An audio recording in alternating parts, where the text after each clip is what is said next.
Namaste and welcome to this exciting episode of Sathology, debunking mythology. Sathology means science of truth or study of truth. Opposite of that is mythology, which means science or study of fake, lie, or imagination.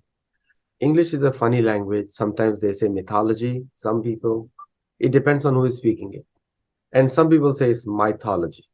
But they all refer to the same root word myth, which is coming from Sanskrit. So myth is a root word for various words like mithya. Opposite of myth dhatu is sat, which means truth and eternal, and from words like satya comes from there. So today is a very interesting show, part 2 of the European series, and now you can see the new European series has numbers on it. So number 1 was released today, and some of you are watching today, and the number 2 will be coming very shortly. So let us welcome Professor Kusum Lata Kedia. नमस्ते। नमस्कार जी, नमस्कार। आपकी वजह से बहुत लोग पढ़ना शुरू कर दिए। इनफैक्ट मुझे आपके लास्ट वीडियो से पता लगा, और अभी लोग कमेंट्स भी कर रहे हैं बहुत सारे, सबने नॉर्मन डेविस की बुक खरीद ली। एटलीस्ट 15 लोग तो Norman Davis should thank you कि उसकी 15 कॉपीज आपने एक ही शो में बिकवा दी, पहले शो में। और बोलिए, जी जी आप कुछ बोल रहे हैं, बोलिए क्या बोल रही हैं? जी, ये जिन लोगों ने पढ़ना शुरू किया है, अगर आप उचित समझे तो मैं इन लोगों को बहुत सा पढ़ाने का ढंग भी सिखाने वाली हूँ, कैसे इनको पढ़ा जाए, क्योंकि इतनी बेईमानी है। उस बेईमानी में से सब चीजें उभर उभर के आने लगती है अगर आपकी पारखी नजर हो। करेक्ट। तो मैं अपने नाम से एक चैनल शुरू कर रही हूँ, यूट्यूब चैनल, जिसमें ये पढ़ाने का काम ही करने वाली। तो कल परसों में मेरे को उम्मीद है शुरू करूंगी, तो जो पढ़ना चाहे वो उस पर पढ़े। अब उसकी क्या टेक्नोलॉजी है वो किसी को सीखूंगी, मुझे नहीं आता है ये कैसे बहुत अच्छा। पढ़ाया जाए। और एक अगला शो मेरा प्लान है कि आपके साथ करूं, जिसमें पढ़ने का तरीका आप बताइए किस तरह पढ़ना चाहिए। तो उस शो में लोगों को बहुत ही आइडिया मिलेगा किस तरह पढ़ना चाहिए। और मेरा पढ़ने जी का स्टाइल बड़ा अलग है। मैं बहुत लंबे समय से नोट्स बनाता हूं, तो मेरे नोट्स हैं 1991 से लेके आज तक मेरे नोट्स हैं। उसके पहले के नोट्स खो अरे गए। जी तो जी जी आजकल के मेरे नोट्स हैं, और मैं नोट्स अभी मैं जब देखता हूँ, मुझे ऐसा लगता है कि पहले मैं बहुत ज्यादा सिंसियर था जब पढ़ता था, और आज के नोट्स मेरे क्वालिटीज हैव गॉन डाउन। मतलब जितना आप मेच्योर होते हैं, क्वालिटी ऑफ नोट्स इंक्रीज होना चाहिए, लेकिन मेरे नोट्स मुझे लगता है, ये लोगों को लगता है कि आप बहुत डिटेल नोट्स बनाते हैं अभी, लेकिन मुझे ऐसा लगता है कि कम हो गए। लेकिन ये तो एक जर्नी है। एक क्वेश्चन आता है, यूरोपियन सुपीरियोरिटी माइंडसेट जो आता है, दूसरों को प्रवचन देना, दूसरों को ज्ञान देना, हर समय भारत के ऊपर कमेंट करना, ये एक इंस्टीट्यूशनलाइज सिस्टम है। जो भी आता है 23 साल का लड़का, वो भी आके एक बोलेगा कि भारत में ये कमी है, ये नहीं बोलेगा यूरोप में क्या कमी है। तो ये जो माइंडसेट है, एक तो ह्यूमन भी है कि भारत के लोग भी ऐसा गलती करते हैं और बाहर के लोग भी ऐसा करते हैं, लेकिन ये यूरोपियन मानसिकता में बहुत ही स्ट्रांग है।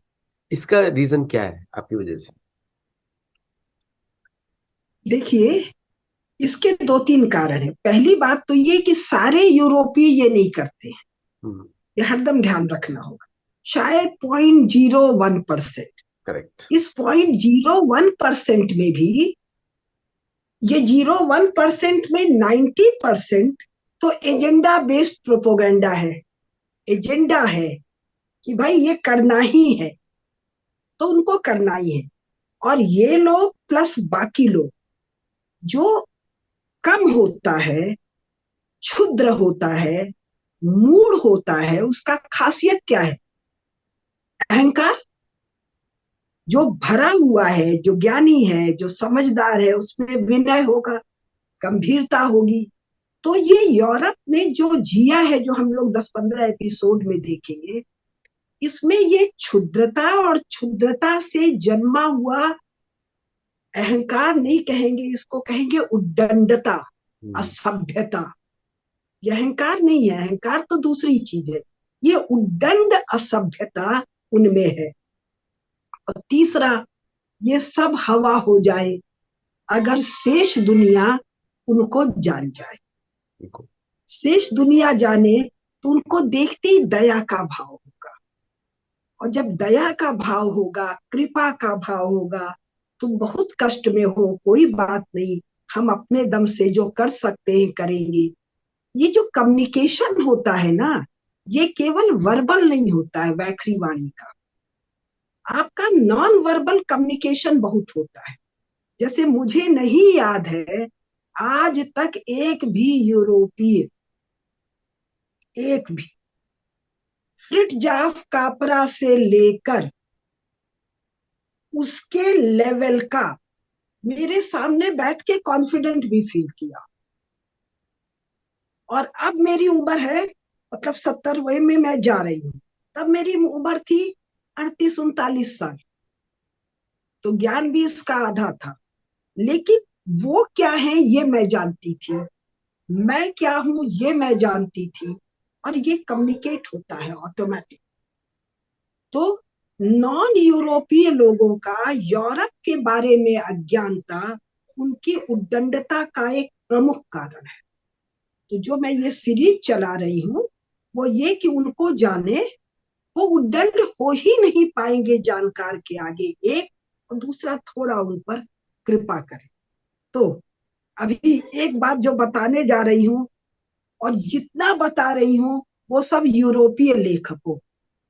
तो चलिए, अब चलिए। मेरी स्मृति पहले ये थी कि मैं एक साथ विश्वविद्यालय से, काशी हिंदू विश्वविद्यालय में 2-3-4 लाइब्रेरी वाले कार्ड पे 20-25 किताब ले आती थी, 6-6 किताब मिलते थे 4 कार्ड पे 24, और हाथ धरती थी तो फील करती थी ये किताब मेरे काम की है, उसको अलग रख लेती थी और बाकी का पन्ना पलटती थी।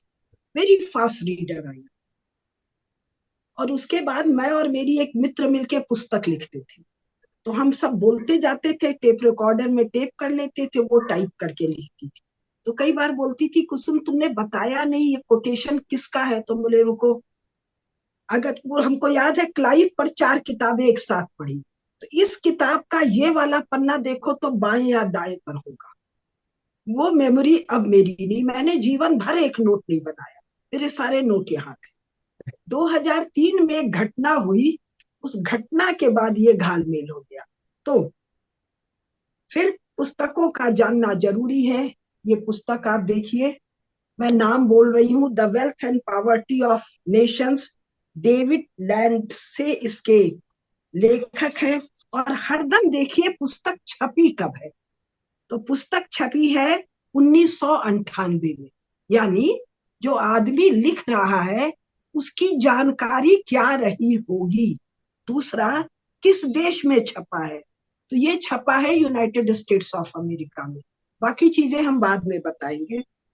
तो अब देखिए 1998 में एक किताब छप रही है, किताब का नाम है wealth and poverty of nation, सब टाइटल है क्यों कुछ लोग गरीब हैं और क्यों कुछ लोग धनी हैं। और इसकी शुरुआत का पहला लाइन, इंट्रोडक्शन, देखिए लाल निशान मेरे लगे हुए दिख रहे होंगे आपको, हाँ, दिख एकदम रहा है। पहला लाइन पढ़ रही, पहली लाइन पढ़ रही हूँ। In the June of 1836 Nathan Rothschild left London for Frankfurt। फिर आगे लिख रहा है, probably the richest man in the world। जब ये वर्ल्ड कहे तो उसको वर्ल्ड मत मानो भाई, इनका इतना सा, कौन सा, ये। एशिया का वो निकला हुआ पेनिनसुला, जिसमें 2500 साल पहले प्राणी था ही नहीं, हम्म। वही इनकी दुनिया है आज भी। तो probably the richest man of that peninsula nowadays called Europe। इसकी उम्र है 59 ईयर ओल्ड, बीच बीच में से पढ़ रही हूँ। अब कह रहा है कि उसके लोअर बैक में toward the base of his spine has a boil but it may have been an abscess, यानी उसके रीढ़ की हड्डी में सबसे नीचे यानी गुदाद्वार के पास एक नन्ही सी फुड़िया है, जो बाद में नासूर जैसा कुछ बन गया है। तो इस फुड़िया से इसको बहुत तकलीफ है, इसके लिए लंदन से कोई डॉक्टर आया, कोई कह रहा है लीडिंग जर्मन सर्जन। अरे भैया 1836 में एलोपैथी अपने प्राइमरी स्टेज में है, सेकेंड वर्ल्ड वॉर तक तुमको तुम्हारे पास आगे आएगा में, मतलब ये जर्मन, ये सर्जन शब्द गलत है। ये आए लेकिन ये लोग कुछ नहीं कर पाए, लंबी कहानी है। और इनके अनुसार दुनिया का जो रिचेस्ट मैन है रॉथस्चाइल्ड, ये मर गया किससे? बुधा द्वार में हुई एक फुड़िया से। कब? 1836, beginning of 19th century. 19th century की खासियत क्या? इंग्लैंड की कहानी है। इंग्लैंड को ये कह रहे हैं साहब industrial power house of the world. अरे industrial power house of the Europe भी नहीं है, वो नन्हा सा पिद्दी सा यूरोप भी नहीं है। लेकिन ये इंडस्ट्रियल पावर हाउस में 1836 में उसके सबसे धनी आदमी के गुदा में एक फुड़िया होती है और फुड़िया से वो मर जाता है। अब पेज 2 पर कह रहा है कि भाई मर जाना ठीक ही है। क्यों? For a long time the great killer was gastrointestinal infection transmitted from waist to hand to food to digestive tract. And this unseen but deadly enemy ever present was reinforced from time to time by epidemic microbes such as, वो cholera के बात कर रहा है। अब देखिए इसको जरा हिंदी में बताना जरूरी है, क्योंकि बहुत से पाठक इसको अंग्रेजी में सुन के विश्वास नहीं करते। तो कह रहा है कि साहब ये मरा क्यों? क्योंकि एक ग्रेट किलर है, जो गैस की, जो आंतों में गैस की जो बीमारी होती है, वो गैस्ट्रो इंटेस्टाइनल इन्फेक्शन, आंतों में गैस वाला जो इन्फेक्शन होता है, उसके कारण बेचारा मर गया। क्यों होता है? कि जो गंदगी है, वो गंदगी हाथ में आती है। कौन सी गंदगी? जब टट्टी को साफ करते हैं शौच के बाद, तो वो टट्टी हाथ में लगती है, हाथ से भोजन में आती है, भोजन से मुंह में आती है, मुंह से आंतों को इन्फेक्ट करती है, तो बीमारी होता है। अब ये बात जब मैंने पहली बार पढ़ा, दिमाग चकरा गया। तो क्या आगे कह रहा है? The best avenue of transmission was the common Privi. जो कॉमन जो शौच था, वहीं से ये इन्फेक्शन होता था। And lack of washable, where contact with waste was fostered by want of paper. गुदा को पोंछने के लिए टिश्यू पेपर नहीं था। जो पिछले भाषण में या किसी एक भाषण में मैंने आपके यहाँ बताया है, 20th सेंचुरी में टिश्यू पेपर नहीं है। वहां के एक आम यूरोपीय को, और 1836 में तो टिश्यू पेपर बना ही नहीं है। तो the best avenue of transmission was the common privy where contact with waste, waste का मतलब टट्टी, shit, was fostered by want of paper for cleaning and lack of washable underclothing. पानी नहीं है, पत्ता भी नहीं है, कुछ भी नहीं है पोंछने के लिए। और खास बात, ऐसा कोई कपड़ा भी नहीं है अंडर गारमेंट जो धोया जा सके। फिर क्या कहता है?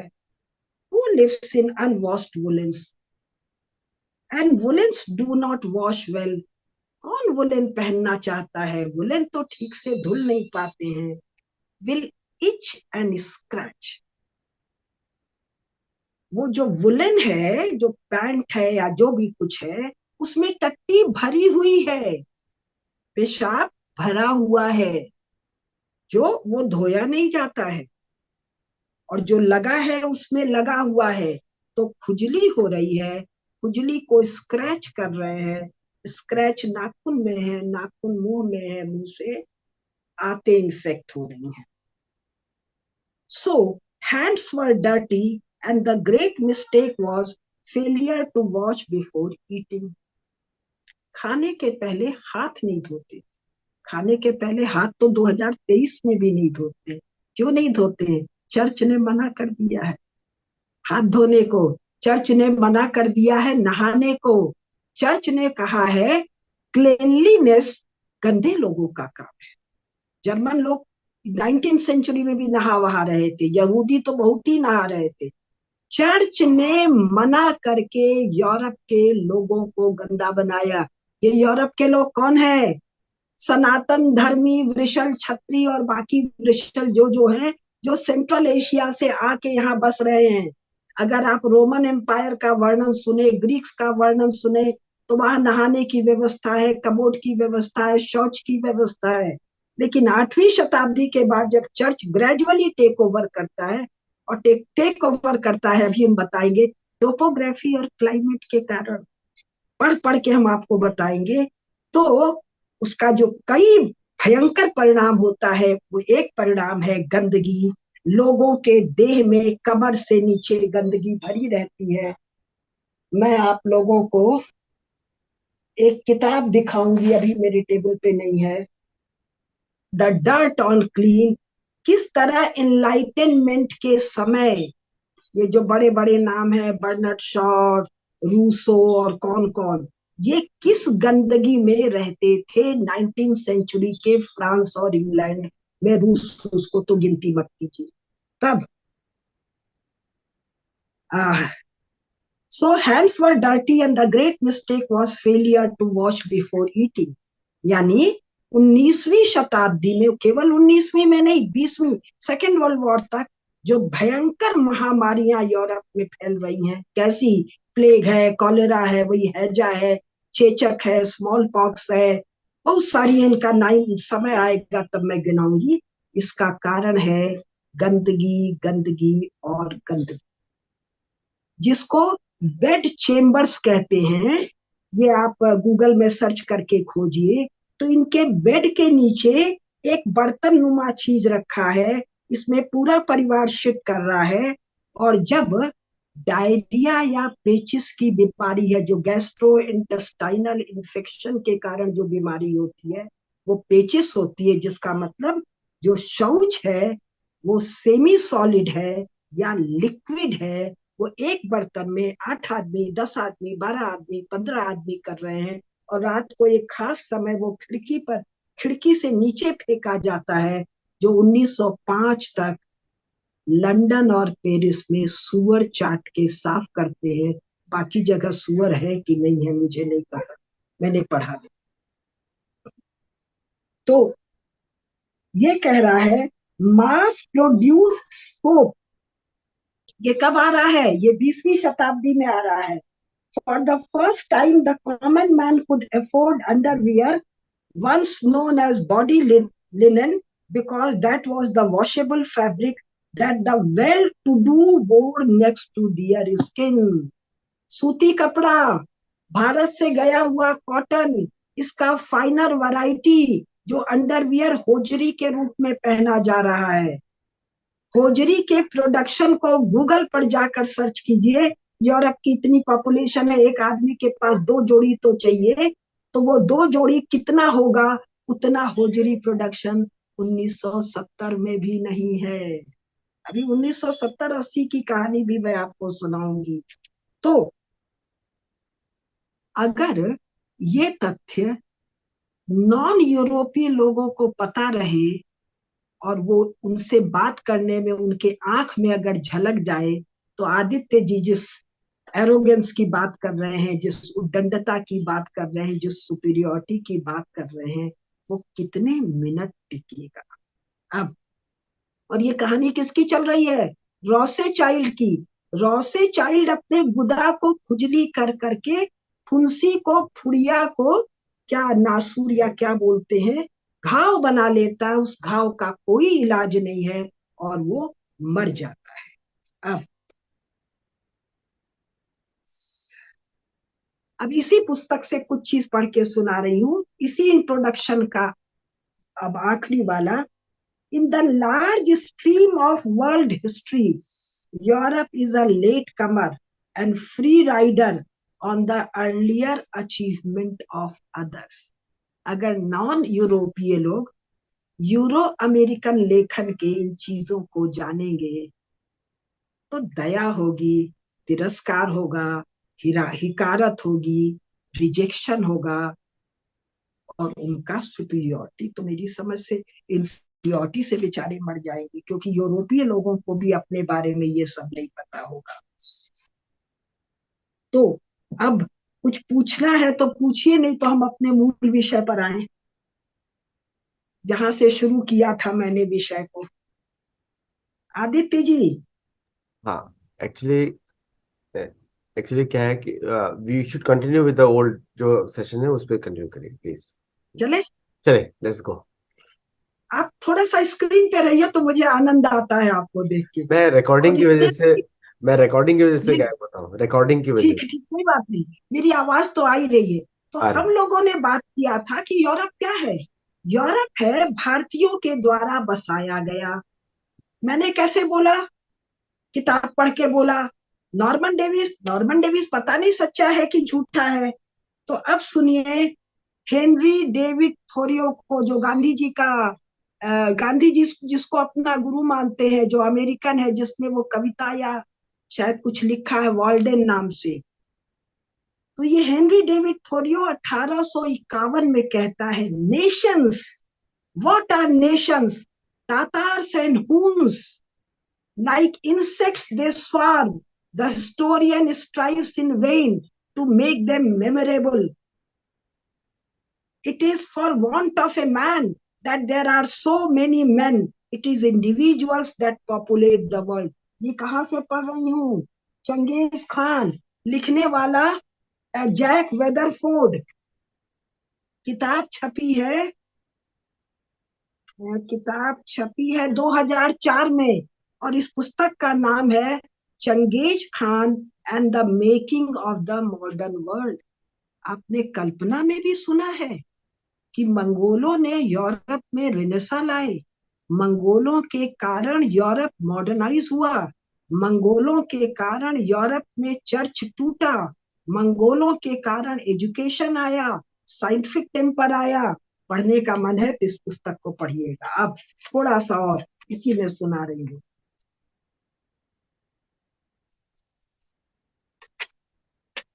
अब Edward Gibbon, decline and fall of Roman Empire का लेखक, 20वीं शताब्दी में है।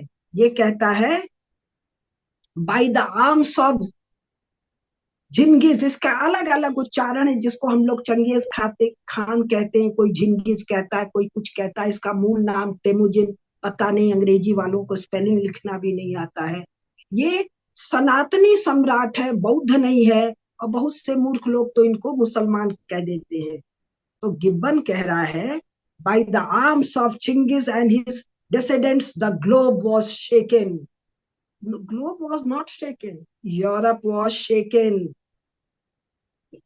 सो कॉल्ड इस्लामिक और मुनाफिक खलीफा का जो मामला है, that was shaken. Chingis Khan did not go to Africa, Chingis Khan did not go to both Americas, he did not go to Australia, he did not come to his पुण्य भूमि भारत। ये सारा जो डिवास्टेशन है Genghis Khan का, ये कहाँ पर है? पैसिफिक से लेकर कैस्पियन सागर तक है, जिसमें चाइना गया, यूरोप गया, और नीचे का इस्लाम नहीं, मुनाफिकों का लूटपाट मार काट गया। The sultans were overthrown, the khalifas fell, and the Caesars trembled on their throne. कौन कह रहा है? गिब्बन, केवल नॉर्मन डेविस नहीं कह रहा है। अब और सुनाती हूँ। टॉमस मन 19वीं सेंचुरी में है और 20वीं शताब्दी में मरता है। 1875 में टॉमस मन का जन्म है, 1955 में डेथ है। ये कहता है, यानी कब कह रहा है? 20वीं शताब्दी में। 1875 में जन्मा है, 20वीं की शुरू में, तो 25 ही साल का है। एशिया इज डिवॉरिंग अस। और हम लोगों ने क्या सुना है कि साहब ये यूरोप वाले, एक तो उनका अलेक्जेंडर था विश्व विजेता, और दूसरा यूरोप वाले भी विश्व विजेता है। कौन यूरोप वाले? स्पेन वाले, पुर्तगाल वाले, इंग्लैंड वाले, फ्रांस वाले, और ये हॉलैंड वाले, डच लोग, ये लोग विश्व विजेता हैं। और टॉमस मन क्या कह रहा है 20वीं शताब्दी में? एशिया इज डिवोरिंग अस, टाटार face in every direction you look. यानी मामला केवल ये नहीं है कि आज से 2500 साल पहले, आज से 2000 साल पहले, आज से 1500 साल पहले, आज से 700 साल पहले सेंट्रल एशिया से, जम्बू द्वीप से, भरत भूमि से भरतवंशी लगातार जा रहे हैं। और ये आज के लेखक कह रहे हैं कि यूरोप में बस रहे हैं। नहीं जी, यूरोप में नहीं बस रहे हैं।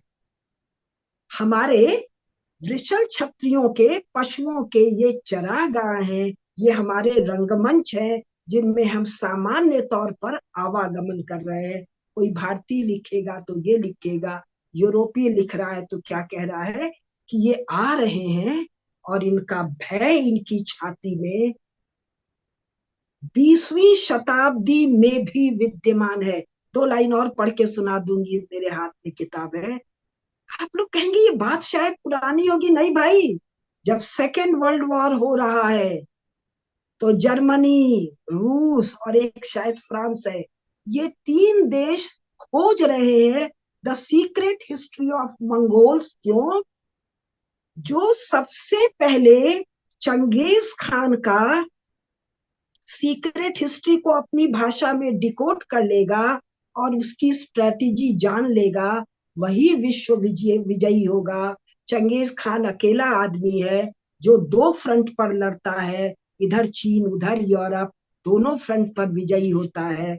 और इससे कैसा ये रो रहे हैं, ये मेरा बड़ा सुनाने का मन है, इसको मैं सुना देती हूँ थोड़ा सा, बहुत थोड़ा सा। ये इसी पुस्तक के इंट्रोडक्शन के रोमन XX1 यानी 21वें पेज का आखिरी लाइन मैं पढ़ रही हूँ। In the 20th century, to assure that the area of Genghis Khan's birth and burial did not become a rallying point for nationalists, the Soviet rulers kept it securely guarded. Soviet ruler, 1917 की बात, 20वीं शताब्दी की बात। किससे डर लग रहा है? मंगोलियन लोग अपने नेशनल हीरो का कब्रगाह, जहां उसको दफनाया गया है, उसको जान न लें। Instead of calling it the great taboo और using one of the historic names that might hint at a connection to Genghis Khan, the Soviets called it by the bureaucratic designation of highly restricted area. Taboo भी नहीं कह रहे हैं, उसका Mongolian नाम भी नहीं कह रहे हैं, नाम तक छिपा रहे हैं। ये जो दुनिया में नाम बदलने का जो पॉलिटिक्स है, नाम से स्मृतियां जगती हैं, भाषा से स्मृतियां जगती हैं। तो हम लोगों को अपने संतानों का नाम अपने प्रतापी सम्राटों, सेनापतियों, साम्राज्ञियों, ज्ञानियों, तपस्वियों, ऋषियों के नाम पर, देवताओं के नाम पर रखना चाहिए। Soviets called it by the bureaucratic designation of highly restricted area. Administratively, they separated it from the surrounding province and placed it under the direct supervision of the central government. ये एरिया कहाँ है? ये area Mongolia की तरफ है, लेकिन उस area को ये जो सोवियत रूस के जो डिफरेंट प्रोविंसेस थे, प्रोविंशियल गवर्नमेंट के अंदर ना रखकर सेंट्रल गवर्नमेंट के अंदर रखा। That in turn was tightly controlled from Moscow. ये 22वां पेज से मैं पढ़ रही हूँ। The Soviets further sealed it off by surrounding 1 million hectares of the highly restricted area. पहले वो क्षेत्र को, फिर उस क्षेत्र के चारों तरफ 1 मिलियन यानी 10 लाख हेक्टेयर इलाके को, with N equally large restricted area, यानी 10 लाख हेक्टेयर हाईली रेस्ट्रिक्टेड, उसके बाद और 10 लाख रेस्ट्रिक्टेड। इतने से भी डर नहीं गया। To prevent travel within the area, the government built neither roads nor bridges during the communist era. इतने में भी संतोष नहीं है तो सड़क भी नहीं बनाया, नदियों पर पुल भी नहीं बनाया कि शायद इनको गच्चा देके कोई राष्ट्रवादी, कोई देशभक्त, कोई प्राउड मंगोल वहां पहुंच ना जाए। The Soviets maintained a highly fortified MiG air base. MiG जो प्लेन है, फाइटर प्लेन है, उसका एयर बेस बनाया।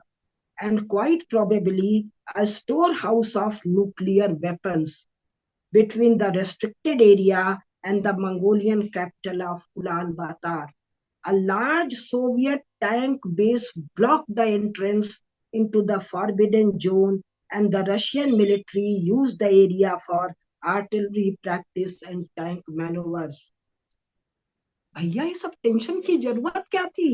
ये जरूरत ये थी कि इन लोगों को ये वहम था, किसको? खाली रशियंस को नहीं, रशियंस को, जर्मन्स को, फ्रेंच को, इंग्लिश को, चाइनीज को, और चाइनीज सबके कारण अमेरिकन को क्या था कि चंगेज खान के दो चंवर थे। सत्योलॉजी को सुनने वाले जानते होंगे कि भगवान के ऊपर एक छत्र होता है और दो चंवर डुलाया जाता है, चौरी गाय का पूछ। तो इसका दो चंवर था, एक काला चंवर था, एक सफेद चंवर था। एक चंवर कब गायब हो गया और दूसरा चंवर 20वीं शताब्दी में गायब हुआ। और ये कहा गया कि जिस दिन ये दूसरा वाला चंवर प्रकट हो गया, उस दिन चंगेज खान प्रकट हो जाएगा और चंगेज खान पुनः पूरे विश्व पर साम्राज्य कर लेगा। आप बात कर रहे हैं सुपीरियोरिटी कॉम्प्लेक्स की। ये इनकी इंफीरियोरिटी कॉम्प्लेक्स है 20वीं शताब्दी में। और हिटलर जो अचानक तेज अटैक करता है, तेज झपट्टा मारता है, जिसको ब्लिट्जिंग कहते हैं, ये चंगेज खान की रणनीति है, उसकी स्ट्रेटेजी है जो ये फॉलो करते हैं। चंगेज खान के भय से 20वीं शताब्दी में यूरोपियन देश कांप रहे हैं, ये दोबारा आ जाएगा। यूरोप के लोगों का मतलब है भय, संत्रास, कुंठा, आशंका, और ये सब इनको दिया है चर्च ने। अब जो दो चार चीजें और पढ़ के सुना रही हूँ, जिससे भरोसा हो कि मैं कोई गप नहीं सुना रही हूँ। अब मैं सुना रही हूँ इस पुस्तक से, the wealth and poverty of nation के अध्याय 3 का पहला पैराग्राफ।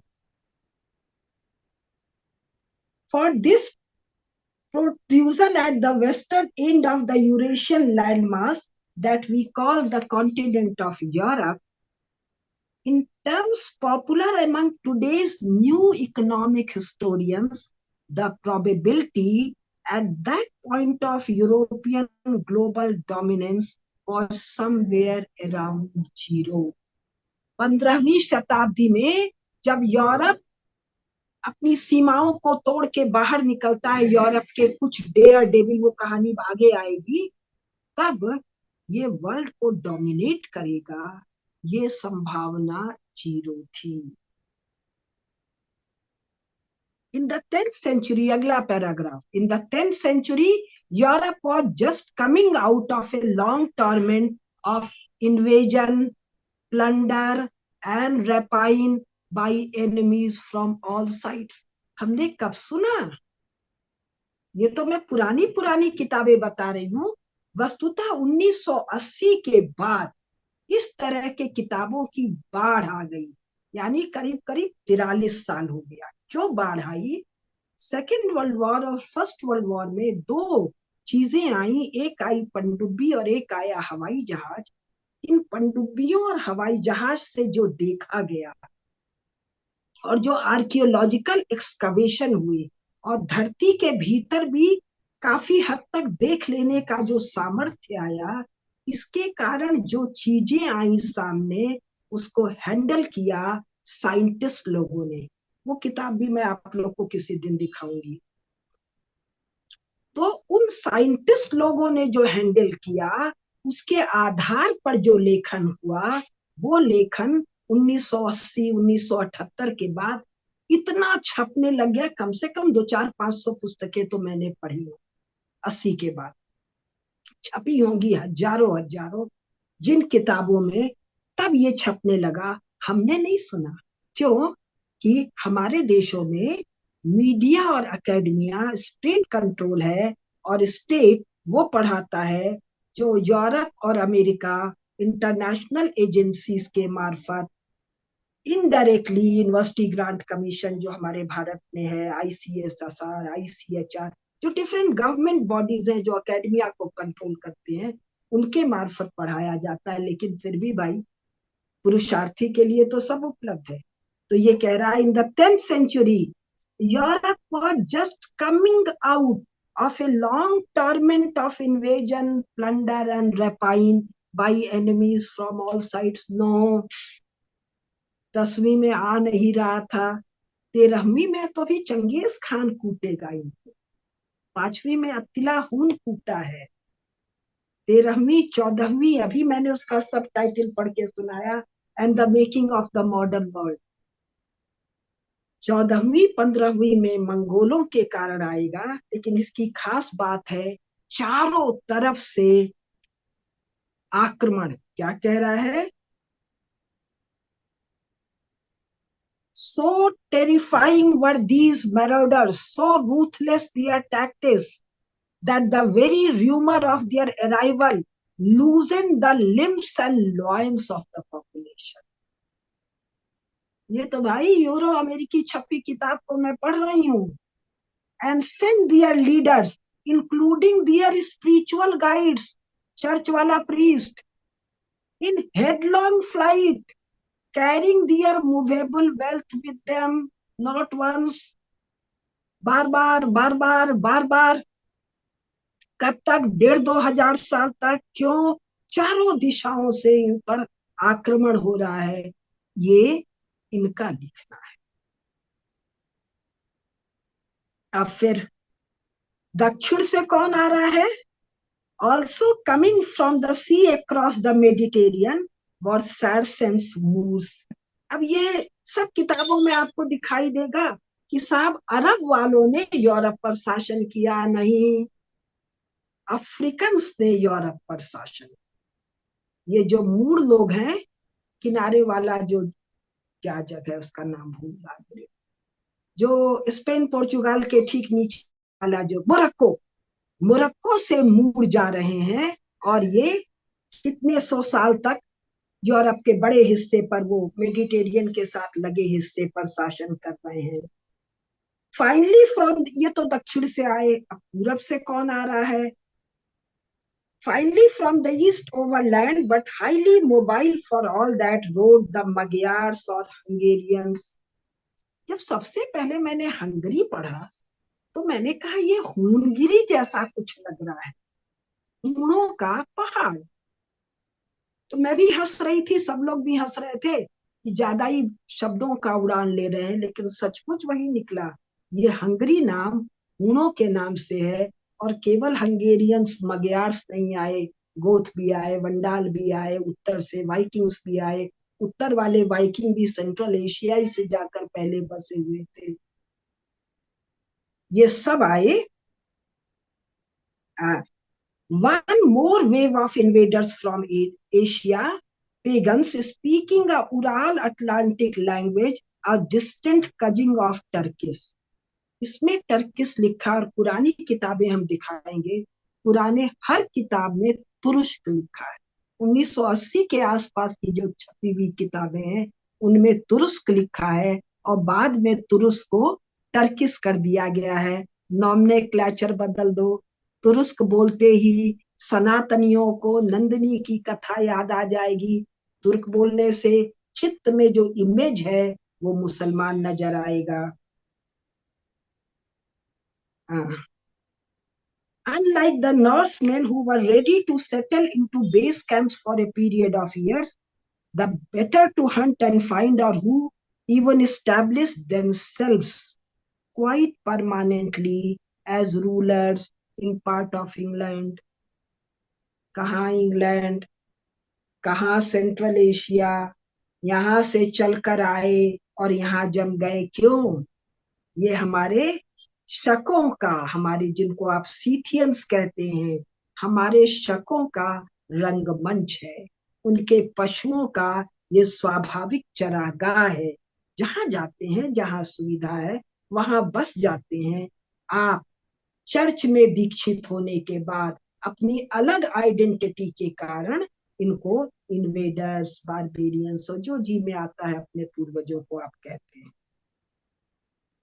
अब और जो उत्तर से आते हैं वो वाइकिंग लोग हैं, उन्हीं के बारे में कहा गया था कि उनकी टैक्टिस ऐसी थी कि बच्चों को भालों की नोक पर उड़ा देते। अब बस एक थोड़ी सी चीज और बता रहे हैं हम आपको, इसको हम डिटेल में बाद में कहेंगे, इसको छोड़ देते हैं। अब मैं फिर पुस्तक उठा रही हूँ, नॉर्मन डेविस वाली पुस्तक, नॉर्मन डेविस का पेज नंबर 10, इसका इंट्रोडक्शन का पेज नंबर 10। इसमें मैं 1876 में बिस्मार्क क्या कहता है। कौन है बिस्मार्क? यूनिफिकेशन ऑफ जर्मनी, 1870, 200-250 नन्हे नन्हे टुकड़ों को जर्मनी बनाता है। ये कहता है in 1876 Bismarck dismissed Europe as Metternich had once dismissed Italy as a geographical notion। आप तो क्या कह रहे हो, कल्चर कुछ अलग है, कोई सिविलाइजेशन अलग है, कोई चर्च का डार्कनेस है जिसको आपको लाइट लगता है। ये तो कहता है जियोग्राफिकली भी नहीं है कोई नोशन यूरोप नाम का। कौन? बिस्मार्क। कब? 19 सेंचुरी, 1876।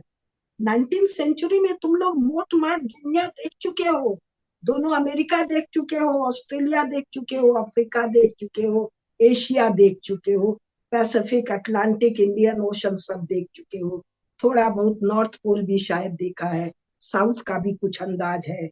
तब कहता है in 1876 Bismarck dismissed Europe as a geographical notion.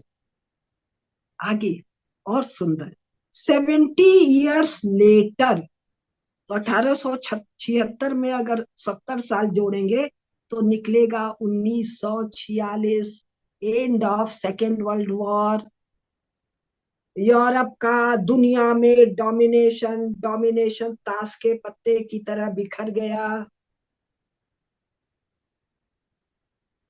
कभी तो कोई डोमिनेशन था। 70 years later, Jean Monnet, the father of Europe, saw the force of Bismarck's disdain. Europe has never existed. ये कौन कह रहा है? Father of nation. इनके यहाँ फादर ऑफ हिस्ट्री है, फादर ऑफ ज्योग्राफी है, फादर ऑफ यूरोप भी कोई है। क्यों है? Europe has never existed, he admitted. One has to genuinely create Europe. Mythology, ये माइथोलॉजी सब झंझट यूरोप का है, यूरोप का नहीं है। ये सब झंझट चर्च का है। Fabrication, fabrication of lies, fabrication of गप। तो फादर ऑफ नेशन जो फादर ऑफ यूरोप है वो कैसे है? वो एक यूरोप को क्रिएट कर रहे हैं, कंस्ट्रक्ट कर रहे हैं। उस कंस्ट्रक्ट कैसे करोगे भाई? तो कंस्ट्रक्ट जो कर रहे हैं वो क्या है? एक मिथ है। यूरोप तो जो है सो है, वहां पड़ा हुआ है। तो आप क्या कंस्ट्रक्ट कर रहे हैं? आप कंस्ट्रक्ट कर रहे हैं the myth of Europe. One has genuinely to create Europe, 1946,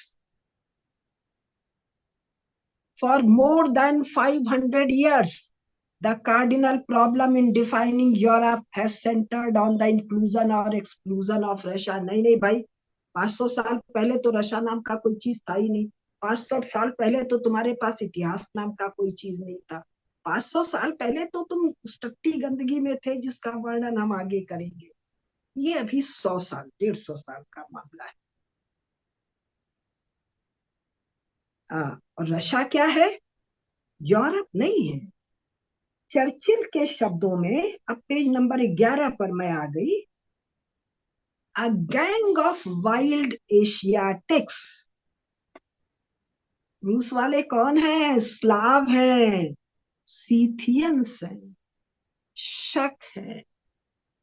Ukraine क्या है? जिससे रूस की लड़ाई लड़ रही है, यही ना कीव है, यहीं से ना रस शब्द की उत्पत्ति होती है, RUS रस। ये यूक्रेन बाहर है तो रूस बचा क्या? और ये यूक्रेन क्या है? ये यूक्रेन है सीथिया, साक द्वीप, साकल द्वीप, जिस साकल द्वीप के ब्राह्मण हमारे पास है, ये गप मेरा नहीं है। इसी नॉर्मन डेविस के पेज 53 पर वो कैप्सूल है, यूक्रेन इन एंशियंट टाइम्स। दूसरी line, Ukraine is the land through which the greatest number of European peoples approach their eventual homeland. Ukraine से होकर, क्यों यूक्रेन से होकर? घास का बड़ा मैदान। गेहूं क्या है? घास का एक प्रकार। चावल क्या है? घास का एक प्रकार। इसलिए घास के इस मैदान में गेहूं की इतनी बड़ी खेती लेट 20th सेंचुरी में हुई है। तो Ukraine is the land through which the greatest number of European people approach their eventual homeland. तो यूरोप की ये समस्या है, लोग आते गए, कारवां बनता गया और ये बसते गए। ये समस्या कहीं और की नहीं है, आना और जाना, केवल यूरोप। और इसके लिए दोषी कोई नहीं है, climate and topography. In ancient times, it was, Ukraine was variously known as Scythia or Sarmatia, हमारा सनातन धर्म का शाकल द्वीप, जहाँ सूर्य की पूजा जब होती है तो सूर्य के पैर में लंबे मोजे हैं, जूते हैं, खड़े सूर्य के सिर पर ऐसी टोपी है। वैसा ही सूर्य की मूर्तियां मथुरा में और दुनिया भर के आर्काइव्स, म्यूजियम्स में रखी हुई हैं। It carries the principal overland pathway between Asia and Europe. तो रूस को लेके बड़ा झंझट है। क्यों? ये वेस्टर्न यूरोप वाले, समय खत्म हो गया क्या? अच्छा, बस 2 मिनट में खत्म कर देती हूँ। ये वेस्टर्न यूरोप वाले, इस पर भी आएंगे, केवल वेस्ट को यूरोप मानते हैं। वेस्ट मतलब वही अटलांटिक के तट पर, नीचे से चलिए, Spain, Portugal, France, England, Holland, there matter ends. तो रूस क्या है? रूस को एशियाटिक, एशियाटिक रूस भी है, इंग्लैंड भी है, अभी पढ़ के मैंने सुनाया, सब एशियाटिक हो तुम लोग। In 1918, the leading Russian poet, the revolutionary years, wrote a defined poem entitled The Scythians. You are millions, we are hosts and hosts and hosts. Engage with us and prove our seed. We are Scythians and Asians. Page 12। थोड़ा सा और पढ़ के मैं जल्दी से बंद कर देती हूँ। Page 13। Some commentators have insisted that Britain's European credentials are no less ambiguous than Russia's. Russia भी यूरोप नहीं है, एशियाटिक है। ब्रिटेन भी एशियाटिक है, अभी मैंने पढ़ के सुनाया है। बस 2 लाइन पढ़ के बंद कर रही हूँ। पेज 14। अभी कोटेशन का संख्या 44 से पीछे ढूंढ नहीं पाऊंगी। जब नाटो बनाने की बात हो रही है, EEC, यूरोपियन इकोनॉमिक कम्युनिटी बनाने की बात हो रही है, तब सेटन वाटसन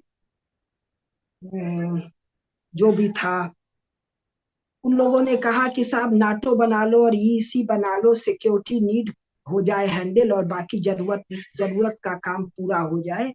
तब वो कहता है, let us not underrate the need for a positive common cause, for something more exciting than the price of butter, more constructive than the allocation of defense contracts, a need for European mystic।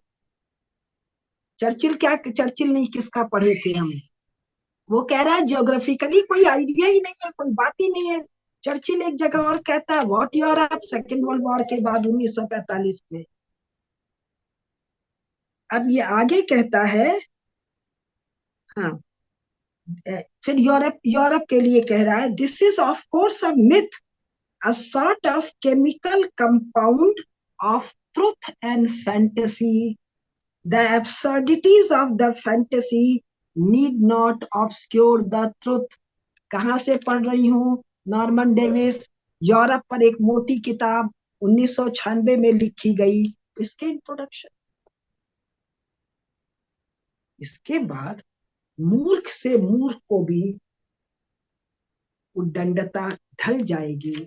आवश्यकता है हम non European लोगों को, विशेषतः हम सनातनी और भारतीयों को स्वयं को जानना और हमारे वंशजों को जानना, जो इस दुरावस्था में पड़े हुए हैं कि सुदर्शन चक्र आए तो इनको शूकर योनि से मुक्त कराए।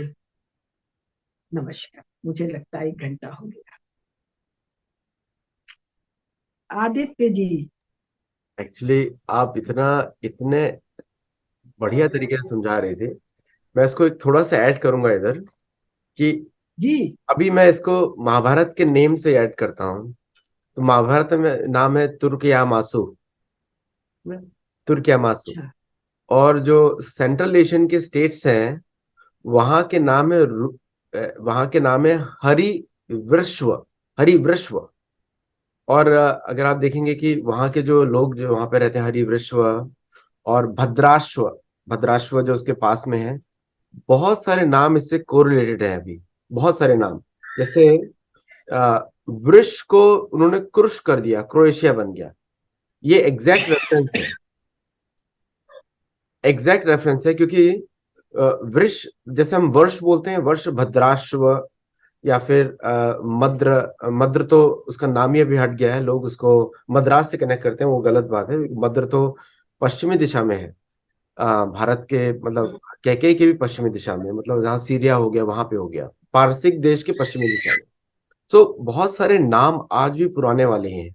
और एक चमन का मैं स्टडी कर रहा था, चमन जो होते हैं, चमन जिनको शमन बुलाते हैं लोग, एक्चुअली पुराना नाम था चंपू। और अच्छा। हाँ, मैं लैंग्वेज के मॉडिफिकेशन में ज्यादा जाता नहीं हूँ, लेकिन कभी कभी यू आर फोर्स टू सी कि ओरिजिन ऑफ द वर्ड कहाँ से आया है ये। और वो सारे के जी सारे सेंट्रल एशियन नेम्स हैं जो कि ईस्ट की तरफ मुंह, जैसे ककेशन बोलते हैं, वो तो सबको मालूम है, कश्यप महासागर, एक छोटा सा ओशन भी है, कैस्पियन सी उसको बोलते हैं लोग। और उसके आसपास के सारे मंदिर जो टूटे फूटे मंदिर हैं, एक्चुअली अगर भारतीय गवर्नमेंट थोड़ा रिसर्च करे, ministry of culture of India should focus on the global culture, not just Indian culture. Bharat का स्वरूप ही वर्ल्ड वाइड व्यू होना चाहिए रामायण महाभारत के आधार पे। But many of these places are named by these people. एक डेरिवेशन है सारे नामों का, सारे नामों का डेरिवेशन है। और एक और आपने बात किया, आपने जो कोट किया वहां पे ग्रीस का, मुझे वही सोच रहा था ग्रीस का नाम कहाँ से आएगा। गिरीश्व, गिरीश्व नाम है जो पश्चिमी दिशा में है, तुर्किया मासू के। ये एग्जैक्ट रेफरेंस है। और ग्रीस और टर्की के बीच का एरिया बड़ा लश ग्रीन है, जॉर्जिया, बहुत लश ग्रीन है। जो थोड़ा ग्रीस थोड़ा साउथ में है, लेकिन वो जो एरिया है जॉर्ज गिरीश्व, वो एग्जैक्ट रेफरेंस, एग्जैक्ट नेम आ रहा है वहां पे ग्रीक्स का भी। तो कहीं ना कहीं पे वो जो आप जो पढ़ रहे हैं, मेरे को इतना मैं सोचने में, मैं पेजेस ही पलट रहा हूँ महाभारत के इस समय। तो आप वो देखें कि कहाँ पे रेफरेंस लिया, क्या नाम लिया। तो आई थिंक ये जितना ओरिजिन है, जो हमारे जो आप जैसे लोग हैं, हम सब लोग हैं, और ministry of culture of India, इनका दायित्व ऐसा होना चाहिए कि पूरे विश्व में इस ओरिजिन्स के ऊपर बात की जाए, ताकि ministry of culture of India और ministry of education of India becomes a sole education source for the rest of the world. ये लोग तो झूठ बोलते रहेंगे, 24 घंटा झूठ बोलेंगे ये लोग, अगर इनको मौका मिलेगा तो। एक मुझे क्वेश्चन मेरे को एक आपसे आता है, उसे जवाब दीजिएगा, समय कम है, थोड़ा जवाब दीजिएगा, छोटा दीजिएगा। कि आपको क्या लगता है कि ये जो आज जो हमारा ministry of culture, ministry of, ये जो मिनिस्ट्रीज है, इनका रोल कभी डिफाइन हुआ है भारत में? देखिए, दो चीज समझिए, बहुत छोटा जवाब। नेहरू एंड कंपनी, ठीक, उसका काम क्या है? Cut cut cut cut cut cut cut cut, Bharat का सामर्थ्य, भारत का क्षेत्र, भारत का ये कट कट कट कट। अब 2014 में आए हैं मोदी जी, सब सुंदर विराट महान पुनश्च जम्बू द्वीप इनके हाथ से संपन्न होगा, तो सब में समय लगेगा। जब श्री हरि विष्णु स्वयं आए राम रूप में, तो रावण को आते ही थोड़ी ढाई ढाई ढाई कर दिया। 14 साल तो वनवास गए हैं, इनको तो भी 8-10 साल नहीं हुआ है। एजेंडा बेस्ड काम हो रहा है। लेकिन मैं आपके द्वारा अपने सुनने वालों से एक बात कह रही हूँ कि अगर आप लोगों को ये चीज ठीक लग रही है, तो 2500 साल का चलना है, तो मुझे 25 घंटे तो दिलवाइएगा आदित्य जी से। कमेंट में लिखिए कि मुझसे जल्दी करने को ना कहे, क्योंकि आप जैसे प्रबुद्ध लोगों को सुना कर भी आनंद आता है। देखिए, टॉक क्या है? ये एक तरह का वार्तालाप है, तो सामने वाला जितना प्रबुद्ध है बताने का उतना ही आनंद है। ये 2002 में पढ़ा हुआ 21 साल बाद सुना रही हूँ आप लोग को। एक्चुअली मैंने भोपाल से इतना बड़ा बंडल मंगवाया पुस्तकों का कि ये सब मैं यूं भी बता सकती हूँ, लेकिन उसमें वो आनंद नहीं है जब आप मूल लेखकों को सुनते हैं। अरे चर्चिल ऐसा कह रहा है, अरे बिस्मार्क ऐसा कह रहा है, अरे रूसो रूसो या बर्नार्ड शॉ का बताऊंगी, कल ही बताऊंगी, याद कीजिएगा, अगले में ही। क्यों कह रहा है मैं क्या करूं, पेशाब कर रहा है, चारों तरफ औरतें, मैं कब तक रोकूं, और खड़े खड़े पेशाब करना शुरू कर देता है। तो जब मूल पढ़ते हैं तो उसका आनंद अलग है, उसमें समय ज्यादा लगता है। तो मेरे प्रबुद्ध सुनने वालों, आप लोग आदित्य जी पर जोर दो, कम से कम 25 घंटा मुझे दे। बिल्कुल, आप जी, 25, 30, 40 जितने घंटे आपको चाहिए आप दीजिए। बहुत मैटर है इसमें, बहुत। बहुत मैटर। एक्चुअली और जितना छांट बात के करें तो उतना समझ, कम है। हम राई के बराबर डिटेल देंगे बस आपको, हम्म। लेकिन राई तो दे लेने दीजिए। नहीं, एक्चुअली क्या है ना कि आजकल जो मेरे को पहले लोग बोलते थे कि आदित्य जी लंबे शोज मत करिए, कोई देखेगा नहीं, पर 20-25 मिनट के होने चाहिए। मैंने कहा 20-25 मिनट तो लोग भूमिका बनाते हैं। हम तो मैं तो कथा में जब बैठता था शुरू में, अभी भी बैठता हूँ, कभी कभी मूड होता है तो 4-4 6-6 घंटे हम सुनते ही है। तो जो जो वैदिक प्रणाली है सुनने की, वो जीवित है परंपरा की वजह से। लेकिन आजकल के जो लोग हैं उनको धीरे धीरे आदत बढ़ रही है। मेरे को बड़ा आश्चर्य होता है, और मैं दर्शकों का बहुत धन्यवाद करूंगा कि हमारे सभी शोज को लोग 25-30 मिनट तक देखते हैं, जबकि यूट्यूब पे कंसिडर्ड वेरी हाई, एक जी एवरेज में। जी जी तो वो मैं जी। आप सबका आभारी भी हूँ कि आप ऐसा करते हैं, क्योंकि जितना हम सुनेंगे, श्रवणम कीर्तनम विष्णु स्मरणम पाद सेवनम, श्रवण से ही हम दुनिया को कानों से देखते हैं, आंखों से नहीं देखते। आंखों से देखना तो बहुत ही नीच स्तर पे हो गया। कानों से जब देखते हैं, जैसे हमें एक स्वामी राम भद्राचार्य हैं, और उनको 1.5 लाख पेजेस याद है पुराणों के, वेदों के, ऐसा उन्होंने बताया, और कोट भी कर देते हैं, जहां से भी होगा कोट कर देते हैं। और मैंने बहुत बार वेरीफाई किया कि कहाँ से कोट किया है, और वो बिल्कुल सत्य निकलता है। क्योंकि मैं 2 मिनट में कोई श्लोका बोले, मैं मेरे पास पूरा लाइब्रेरी रहता है, मैं ढूंढ लेता हूँ। तो ये जो श्रवण की जो शक्ति है, उसको बढ़ाने से आपका, हम लोगों का मन, मस्तिष्क और फिर हम आंखों से भी देख सकते हैं, जैसे ज्ञान, ऐसा बोलते हैं नेत्र चक्षु और कर्ण चक्षु। कर्ण चक्षु इज मोर इम्पोर्टेंट देन नेत्र चक्षु, इसलिए सुनने की आदत तो सबको डालनी पड़ेगी। और मैं हमारे सतोलॉजी चैनल पे मैंने देखा है खास कि बड़े बहुत सुंदर।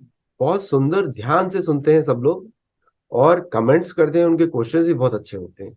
तो मैं आप सबका भी मैं बहुत तो बहुत सोचती थी, मैं तो कभी सोचती थी कि मेरे मरने के पहले ये सब मैं 15-20 लोगों को बता जाऊं। यहाँ तो हजारों सुन रहे हैं, और सदा के लिए रिकॉर्ड हुआ जा रहा है। सदा के लिए रिकॉर्ड हो गया। मैं कृतज्ञ हूँ, मैं गदगद हूँ आपकी सत्तोलॉजी की और सुनने वालों की। ये सब जगन्नाथ जी कितनी की, कृतज्ञ हूँ मैं नहीं बता सकती। सब जगन्नाथ जी की महिमा है। मैं तो कोई भी मुझे कुछ बोले तो जगन्नाथ जी को दे देता हूँ, तो गाली मुझे मत दीजिएगा, मैं जगन्नाथ जी को देने वाला हूँ। खूब आशीर्वाद, खूब आशीर्वाद। नमस्ते, थैंक यू, थैंक